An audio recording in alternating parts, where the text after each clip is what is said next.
योगी classes. तो आइए हम अपनी तीसरी क्लास की तरफ मूव करते हैं। हम 10th क्लास का जो हमारा फिजिक्स का फर्स्ट चैप्टर इलेक्ट्रिसिटी इसे पढ़ रहे हैं, ठीक है। तो उसे ही कंटिन्यू करते हैं। तो आज हम पढ़ेंगे, जैसे मैंने ये टॉपिक्स इधर लिखे हुए हैं, electric current, direction of electric current, symbols and circuit diagram, ठीक है। अब आता है इलेक्ट्रिक करंट होता क्या है, ठीक है। जैसे मैं इस डायग्राम की हेल्प से समझाने की कोशिश करता हूं। ये वायर्स हैं, कंडक्टर्स वायर्स हैं, कनेक्टिंग वायर्स, और ये एक बैटरी है। मैंने इसको इससे ज्वाइंट कर दिया और यहाँ पे मैंने कोई भी इलेक्ट्रिक अप्लायंसेस लगा रखा है। मैंने इसको ऐसे बोल दिया, ठीक है। ये प्लस है, ये क्या है, माइनस। अब सपोज करो यहाँ पे एक स्विच था, जैसे मैं इस स्विच को प्रेस करूंगा तो क्या होगा, यानी कहने का मतलब क्या है कि मैं इलेक्ट्रिक करंट बता रहा हूं, यहां से इलेक्ट्रिक करंट होता क्या, ठीक है। यानी कि ये एक रेजिस्टेंस है, इलेक्ट्रिक अप्लायंसेज है जो कि मैंने इसमें लगाया हुआ है, और ये क्या है, पावर सोर्स, यानी कोई बैटरी। ये की है, मैंने जैसे इस की को प्रेस किया तो तुरंत यहां से क्या होगा, इसमें से चार्ज फ्लो करेगा। उस चार्ज का फ्लो करना ही क्या है, इलेक्ट्रिक करंट। यानी इलेक्ट्रिक करंट है क्या, आसान भाषा में मान लो मैंने ये पॉइंट ले लिया, ये पॉइंट सपोज करो, ठीक है, ये एक पॉइंट है। तो यहां से इलेक्ट्रिक करंट को डिफाइन करता हूं मैं। इलेक्ट्रिक करंट है क्या, electric current in a circuit at any point is defined as the amount of charge flowing in unit time at that point, ठीक है। यानी क्या बोला मैंने कि किसी भी सर्किट में किसी पॉइंट पे इलेक्ट्रिक करंट है क्या, कि यूनिट समय में इस पॉइंट से कितना चार्ज फ्लो कर जाता है, उसे ही हम बोलते हैं कि वो इलेक्ट्रिक करंट है उस पॉइंट पे, ठीक है।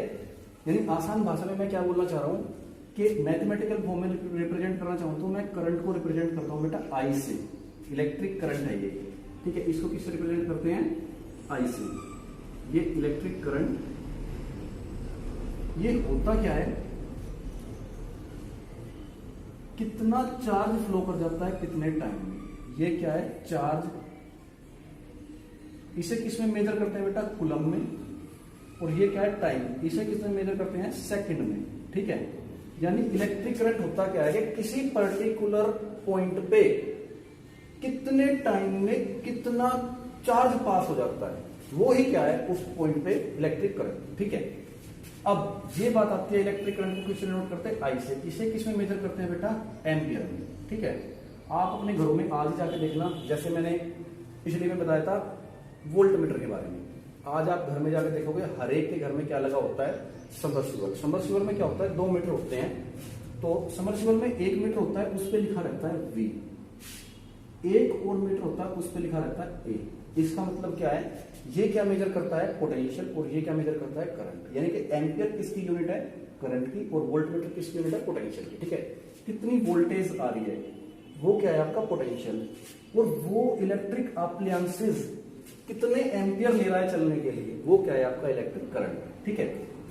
अब तो इलेक्ट्रिक करंट यहां से समझ में आया। जैसे 1 वोल्ट था, ऐसे यहां से इसकी डेफिनेशन आती है 1 एम्पियर, ठीक है। मैंने यहां से क्या बताया, मैं इधर लिखने की कोशिश करता हूं। यहां से आई मैंने क्या बताया बेटा, आई क्या होता है, Q/T। कितने समय में कितना चार्ज पास हो जाता है, उसे मैं क्या बोलता हूं, इलेक्ट्रिक करंट, ठीक है। तो I is equal to Q/T था, ओके। ये I1 कब होएगा, I1 तब होएगा जब Q भी 1 हो और T भी 1 हो। इसका मतलब मैं क्या कह सकता हूं कि किसी भी इलेक्ट्रिक सर्किट में 1 एम्पियर करंट कब फ्लो करेगा, जब 1 सेकंड में किसी पॉइंट से 1 कूलम चार्ज पास हो जाए, तो मैं कह सकता हूं कि उस सर्किट में जो करंट फ्लो कर रहा है वो कितना है, 1 एम्पियर, ठीक है। यानी कि I is equal to Q/T, और 1 एम्पियर करंट क्या होता है, when 1 coulomb of charge pass through a given point in 1 second, then we can say that the electric current at that point is 1 ampere, okay. तो electric current पता लगा क्या होता है, और यहां से 1 एम्पियर की डेफिनेशन भी हमने पढ़ी। अब बात आती है यहां से डायरेक्शन ऑफ इलेक्ट्रिक करंट, ठीक है। तो डायरेक्शन ऑफ इलेक्ट्रिक करंट के लिए क्या करते हैं, अभी देखिए। तो मैंने आपको यहां से बताया था, अब आपको थोड़ा सा अपनी फर्स्ट क्लास में जाना होगा कि कोई भी जो आपका कंडक्टर होता है, मैंने उसमें क्या बताया था, या तो फ्लो ऑफ आयंस या फ्लो ऑफ इलेक्ट्रॉन्स। आयंस मैंने अभी नहीं बताया था पहली क्लास में भी, मैं इलेक्ट्रॉन्स के बारे में बात कर रहा हूँ, यहाँ भी वही बात करता हूँ कि कोई भी चीज कंडक्टर कब होगी, जब उसमें इलेक्ट्रिसिटी को कंडक्ट करने के लिए फ्री इलेक्ट्रॉन्स होंगे, ठीक है। तो ये फ्री इलेक्ट्रॉन्स है भाई, ये फ्री इलेक्ट्रॉन्स है। और कोई भी फ्री इलेक्ट्रॉन कैसे रहता है, वो रैंडम मोशन में रहते हैं, इधर उधर ऐसे, ठीक है। कोई इधर भाग रहा है, कोई इधर भाग रहा है, कोई इधर भाग रहा है, कोई इधर भाग रहा है, ऐसे एक दूसरे को स्ट्राइक करते रहते हैं, ठीक है। ये थी बात यहाँ की। अब जैसे ही मैं इसके यहाँ पे, ये पावर सोर्स है मेरा बैटरी, यानी आसान भाषा में क्या बोलते हैं पोटेंशियल, और ये की है। अब तक ये की प्रेस नहीं, जैसे ही मैं की प्रेस करता हूं तो क्या करते हैं, ये इनको फोर्स करता है, जैसे मैंने बताया था ना, वर्क करता है इनके। अब ये इनकी फोर्स करता है तो इनकी डायरेक्शन क्या हो जाती है, इनकी डायरेक्शन हो जाएगी ये इलेक्ट्रॉन ही अभी। अब इस पावर सोर्स की वजह से इन सब के सब इलेक्ट्रॉन्स की जो फ्लो की डायरेक्शन है वो एक ही डायरेक्शन हो जाएगी। यानी कि पहले ये ऐसे रैंडमली मूव कर रहे थे, लेकिन मैंने फोर्सफुली इनको इधर मूव करा दिया। वो ऐसा क्यों, क्योंकि इलेक्ट्रॉन्स के ऊपर क्या चार्ज होता है, नेगेटिव। और मैंने जो यहाँ पे पावर सोर्स लगाया हुआ है, ये मैंने क्या लगा हुआ है, इसका इधर नेगेटिव है, तो यानी कि नेगेटिव से नेगेटिव रिपेल होंगे तो इधर मूव करेंगे। यानी डायरेक्शन ऑफ इलेक्ट्रिक करंट की बात कर रहा हूं, यानी कि ये क्या होगी, direction of flow of electrons. और इसी के अपोजिट डायरेक्शन में हमारा कन्वेंशनल करंट की डायरेक्शन होती है, यानी कि इलेक्ट्रॉन के अपोजिट डायरेक्शन में क्या फ्लो करेगा बेटा, करंट। कैसे करता है वो पता लगा। अब यानी कि इलेक्ट्रिक करंट की डायरेक्शन हमेशा क्या होती है, पॉजिटिव से नेगेटिव की तरफ, ठीक है। ये पॉइंट है बस। कैसे होती है वो भी बताया कि जो इलेक्ट्रॉन्स होते हैं इलेक्ट्रिसिटी को कंडक्शन के लिए, क्योंकि जो चार्ज पार्टिकल होते हैं ये, अब मैं जैसे इसमें पावर सोर्स लगाता हूँ, यानी इसमें वर्क करता हूँ, पोटेंशियल है मेरा ये, तो ये इसको रिपेल करता है। फोर्सफुली जो रैंडमली ऐसे मूव कर रहे थे, इसको सबको एक ही डायरेक्शन में मूव करवा देता है, जिसके कारण सबकी डायरेक्शन इधर हो गई। तो जैसे ही इलेक्ट्रॉन ने इधर फ्लो करना स्टार्ट किया, करंट उधर फ्लो करना स्टार्ट कर देगा, ठीक है।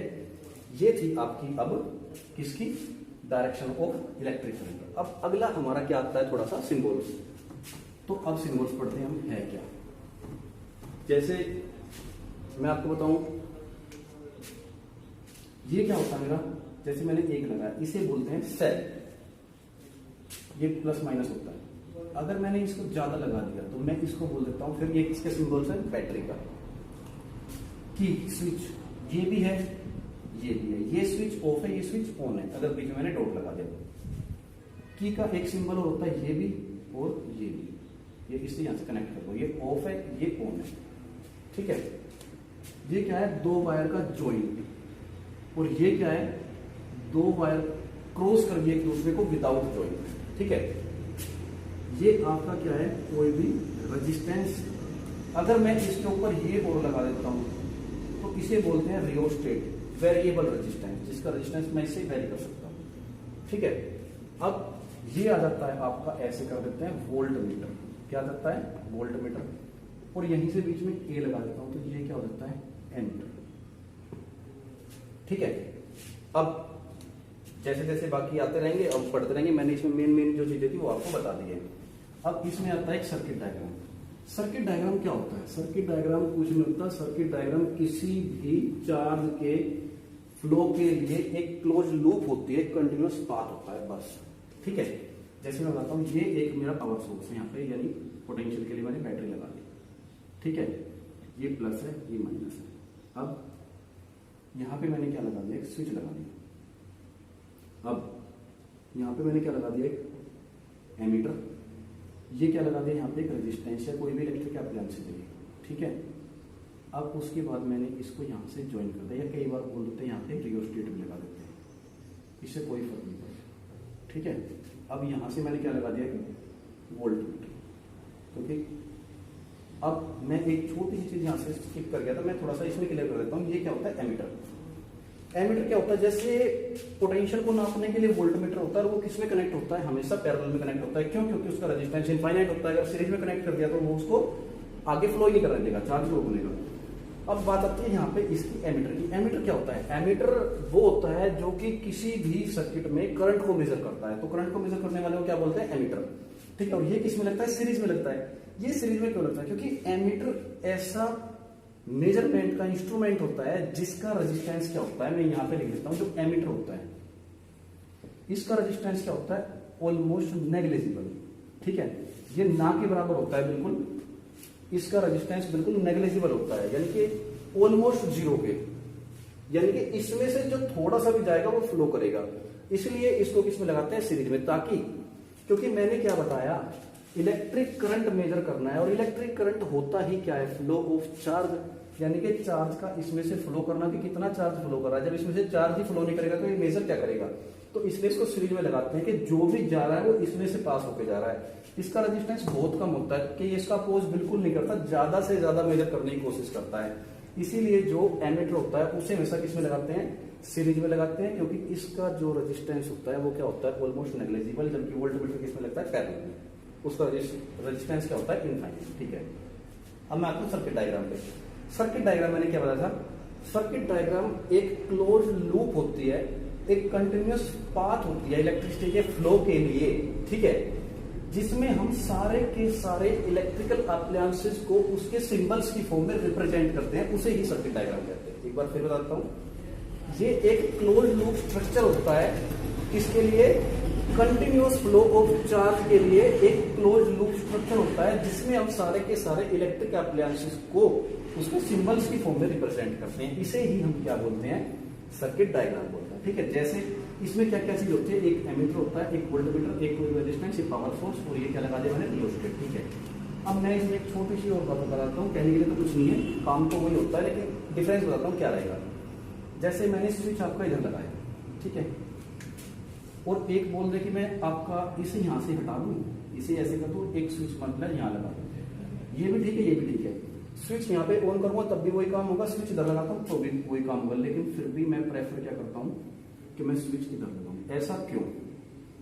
देखिए, अपने घरों पे जाते हैं हम, हमारे घर में सपोज करो फैन खराब हो गया और एक इलेक्ट्रिशियन आया फैन को सही करने के लिए। हाँ, इलेक्ट्रिशियन ने बोला ठीक है भैया स्विच ऑफ कर दो, आपने स्विच ऑफ कर दिया, लेकिन इलेक्ट्रिशियन जैसे ही काम कर रहा है उसको फिर भी करंट लगा। उसका रीजन क्या है? ये क्या था? ये आपका इलेक्ट्रिकल अप्लायंसेस था, फैन यहाँ पे। अगर आपका स्विच इधर था, आपने स्विच ऑफ किया, स्विच ऑफ करने का काम क्या होता है? एक्चुअली जो करंट है वो आ तो रहा है, लेकिन यहाँ पे आने के बाद उसका फ्लो कट गया। फ्लो कट गया, इसका मतलब है कि उसको कंटिन्यूस फ्लो नहीं मिला और वो एक किस फॉर्म में चला गया? स्टैटिक इलेक्ट्रिसिटी की फॉर्म में चला गया। ठीक है, लेकिन जैसे ही वो यहाँ पे काम कर रहा है, अगर वो इधर काम करेगा तो वो तुरंत उसके बॉडी से अर्थिंग ले लेगा और उसका सर्किट कंप्लीट हो जाएगा। यहाँ से गया और अर्थिंग कंप्लीट हुआ और वो उसको करंट लग जाएगा। ठीक है ना, यानी उसमें से फ्लो हो गया, ठीक है, उसको शॉक लगेगा यहाँ से। अब अगर मैं यहाँ की बात करता हूँ तो होता क्या है, अगर मैंने स्विच यहीं पे लगाया हुआ है तो जैसे ही उसने बोला स्विच ऑफ करो, मैंने स्विच ऑफ कर दिया, फ्लो यहीं पे रुक गया, फ्लो यहीं पे रुक गया। इसका मतलब क्या होगा? इसको कोई भी हार्म नहीं होगा। ये प्लस वाला क्या होता है, यानी इलेक्ट्रिसिटी में जो करंट का फ्लो होता है वो प्लस से माइनस की तरफ होता है, यानी कि आसान भाषा में बोला जाए तो ये लाइव वायर है, ये न्यूट्रल वायर है। और जो आपका स्विच होता है, स्विच हमेशा आपका लाइव वायर में होना चाहिए, यानी कि रेड कलर वाले में, न्यूट्रल वायर में नहीं होना चाहिए। अगर स्विच का तो काम वही है, लेकिन जो एक प्रॉपर जो एक पैटर्न होता है स्विच को लगाने का, वो हमेशा किसमें होना चाहिए? लाइव वायर में। अगर लाइव वायर में लगाएंगे तो उसमें कोई शॉक नहीं लगेगा, लेकिन अगर इधर लगाएंगे काम तो वो वही करेगा तब भी, लेकिन उसमें उसको शॉक लगेगा। तो ये चीज समझ में आएगी, जो आपका स्विच होता है वो स्विच हमेशा आपका लाइव वायर में होना चाहिए, ना कि न्यूट्रल वायर में। इधर लगाओगे सही तब भी है, नंबर पूरे मिलेंगे, काम तब भी वही है, लेकिन जो एक प्रॉपर पैटर्न है वो ये है। ठीक है, तो इसका रीजन समझ में आया क्या है? लाइव वायर में स्विच लगाने का और यहाँ पे स्विच लगाने का। ठीक है, तो आज का काम हमारा यही था। इलेक्ट्रिक करंट क्या होता है कि भाई किसी पॉइंट से यूनिट टाइम में कितना चार्ज फ्लो कर रहा है, डायरेक्शन क्या होती है, पॉजिटिव से नेगेटिव, सिंबल्स क्या होते हैं वो मैंने बताया। सर्किट डायग्राम कुछ नहीं होता है, क्लोज लूप होते हैं कंटिन्यूअस फ्लो ऑफ चार्ज के लिए, जिसमें सारे के सारे इलेक्ट्रिक अप्लायंसेस को हम उसके सिंबल्स की फॉर्म में रिप्रेजेंट करते हैं। ठीक है, तो ये हो गया। तो ओके, आज हम इतना ही पढ़ेंगे, अब आगे अगली क्लास में और देखते हैं। ठीक है, ओके बाय। और कोई डाउट हो तो मुझे आप लिख सकते हो।